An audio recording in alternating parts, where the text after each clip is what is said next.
Hey guys, what's up? Welcome back here to today's edition of Advanced Bass Fishing, and much appreciated you guys joining me for today's video. We're going to be talking about when the big bass move shallow, the time of year, the specific, like a 3-week period where most every big bass or the majority of the big bass move into shallow water and they get aggressive. We're going to go over that in today's video and give you guys some tips and advice on the techniques that work the best to catch them. So I think it's going to be a very interesting little segment here.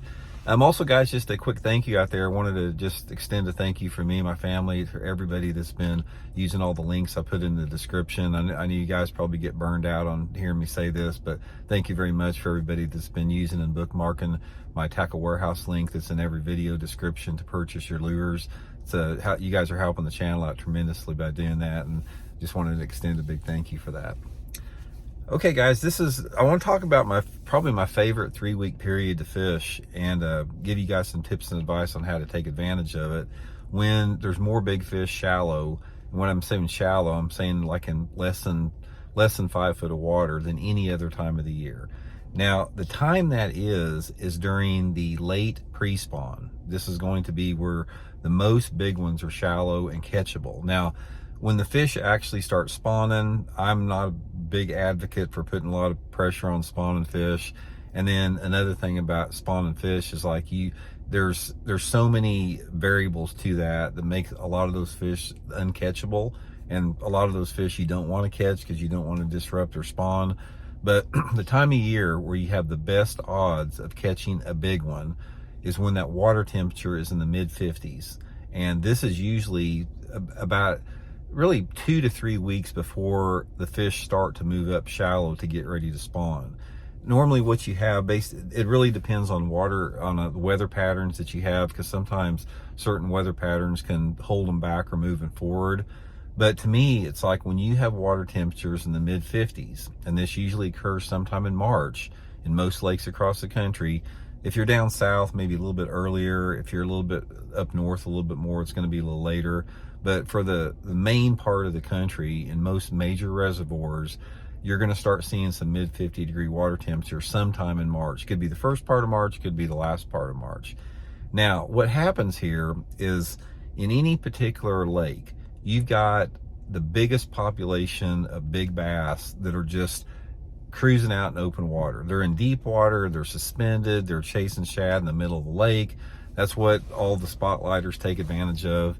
But during that 3-week period, when that water temperature starts to get in the mid 50s, the majority of those bass that are out there in open water that are normally, hard to locate and tough to catch prior to forward-facing sonar, those fish move up shallow and they get on the bank and they get aggressive and they're ready to bite. That's why most of the big ones that you see caught all year long are caught during the pre-spawn. And guys, out of all the big bass I've caught in my life, bass over 7 pounds, I'm going to say that probably 75% of those fish have come during March when that water temperature is in the mid 50s. That's just when you catch a lot of good fish for the traditional shallow water bass fishing. Now, a couple different reasons for this. A lot of it has to do with the fact that those big females are starting to move up and they're wanting to feed in preparation for the spawn. The spawn takes a lot out of them. It uses a tremendous amount of energy, and a lot of those fish get shallow and they really gorge themselves on crawdads to build up protein for their egg sacs, big gizzard shad, big threadfin shad, and they're feeding and they're hungry. And most of the fish you catch during that time frame are just so fat, not just with eggs, but just with food. So, they're up there ready to bite. Now, the thing that you want to take advantage of here is, number one, is when that water temperature gets in the mid to upper 50s, you want to use big lures. This is the time of year you want to go big. So you guys hear me talking about a big 1-ounce spinnerbait a lot. That's probably one of my favorites. A big full-size jig is really good.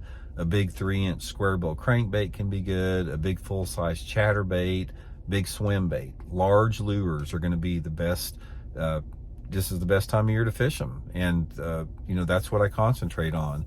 Now, the areas that you want to fish on are those areas that those fish are staging in, getting ready to move up to spawn. I'm a really big advocate of learning about seasonal patterns and movement of bass because they're very predictable for the most part. So the places that I look at is I try to dissect the lake and I try to figure out, number one, where do those bass spawn at? Now, bass like to spawn in flatter areas that have harder bottoms that are protected from the wind.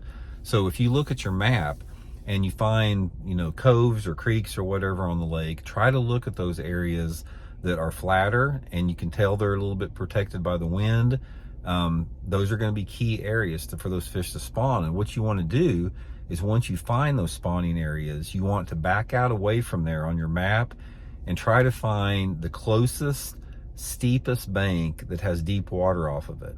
So here, let me give you a perfect example. Let's say that you're back up in a creek arm off your favorite lake, and halfway back in that creek arm, there's a nice cove back in there that's flat, good, gravelly type bottom or rocky bottom, good area for the fish to spawn.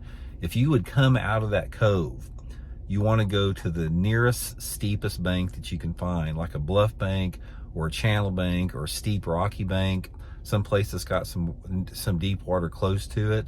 That's where those big pre-spawn females are going to live at. And that's where I'll slow roll that spinner bait down the side of those steep banks. I'll fish a square bill crankbait, fish a jig, maybe a big jerk bait, swim bait. It really just depends on the water clarity and, how the water's set up and how much water depth is off of it. And guys, it is so reliable when you do that. If you can find those type of areas that match what I just talked about. Now, every lake's not like that, because every lake's set up different in terms of the angle of the banks and the rock compositions. Some lakes have grass, some lakes don't. Your water visibilities can range anywhere from being muddy to being gin clear. So there's a lot of different variables to that. But the main thing stands in all of them. Try to find that, deep water access close to spawning areas, and that's where those big pre-spawn females are going to be at. So anyway, guys, hope it helps you out, and we'll talk later.